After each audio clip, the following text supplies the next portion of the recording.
হত্যাকাণ্ডে আমাদের বিএনপি জড়িত নয়। এদের ব্যবসায়িক দ্বন্দ্ব, সেটাকে নিয়ে এই হত্যাকাণ্ড।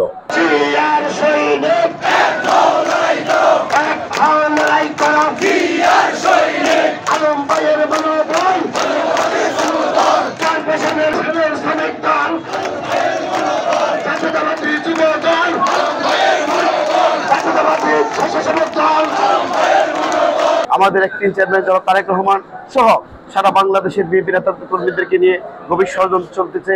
আজ আমরা কিছুদিন আগে দেখেছি সারা বাংলাদেশে যে কোনো হত্যাকাণ্ড হয়েছে, এই হত্যাকাণ্ডগুলো প্রমাণ চাওয়া শুধু বিএনপির ঘাড়ে দিয়ে যাচ্ছিল, কিন্তু আমাদের নেতা তারেক রহমান সহ বিভিন্ন সংস্থার মাধ্যমে বিভিন্ন আপনার আইন শৃঙ্খলা বাহিনীর সহায়তায় আমরা দেখেছি যে এই ষড়যন্ত্রগুলি, এই হত্যাকাণ্ডগুলি একমাত্র ষড়যন্ত্র করেছে বিএনপিকে নস্যাৎ করার জন্য, বিএনপিকে মানুষের হাত থেকে, মানুষের মন থেকে মুক্তি ফেলার জন্য।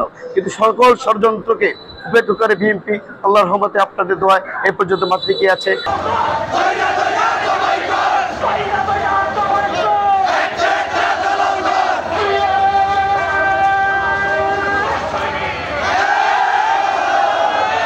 মিরপুর হাসপাতালের সামনে একটি অপ্রীতিকর ঘটনা অথবা একটি অনাকাঙ্ক্ষিত ঘটনা ঘটছে।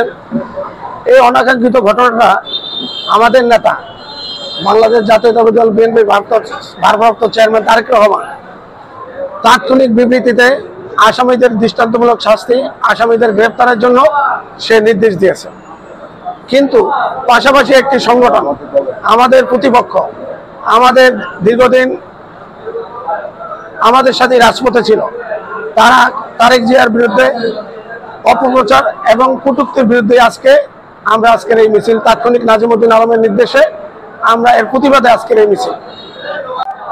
মিডিয়া যারা আছেন তাদের জ্ঞান রাখতে বলি, আমাদের নেতা তারেক জিয়া কোনো হত্যা, চাঁদাবাজ অথবা যে কোনো জনগণের জানমালের নিরাপত্তা বিঘ্নিত এরকম কাজের সাথে যারা জড়িত তাদেরকে সে কখনোই প্রশ্রয় জানে, আর ইনশাল্লাহ আগামীতেও দিবে না।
Yeah.